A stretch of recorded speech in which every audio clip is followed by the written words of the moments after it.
ஆகும்.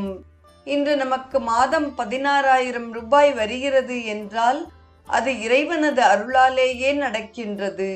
இது 10 வருடமாக நாம் செய்து வரும் தொண்டின் விளைவே ஆகும். இப்பொழுது நாம் செய்யும் செயலின் பலன் இன்னும் 10 வருடங்களுக்கு பின்னர் தெரியும். இப்பொழுது பணம் இங்கு வந்து பொழிகிறது. பிற்காலத்தில் கடல் மடை போல் தங்கம் இங்கே வந்து கொட்டும் என்றார். இன்று அவரது வாக்கு அப்படியே பலிக்கிறது.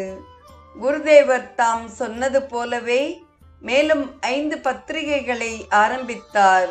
1949 ஜனவரியில் ஆரம்பிக்கப்பட்ட தெய்வீக வாழ்க்கை சந்தாதாரர் இணைப்பு என்றும், 1951 ஜூலையில் ஆரம்பிக்கப்பட்ட யோக வேதாந்த் என்ற ஹிந்தி மாத இதழும், 1951 செப்டம்பரில் ஆரம்பமான தெய்வீக வாழ்க்கை ஆரண்ய பல்கலைக்கழக வாராந்திர இதழும் மற்றும் ஆரோக்கியமும் நீண்ட ஆயுளும் என்ற இதழும், 1951 ஜனவரியில் ஆரம்பிக்கப்பட்ட பிரான்ஸ் கெசட் என்பன இவற்றில் அடங்கும்.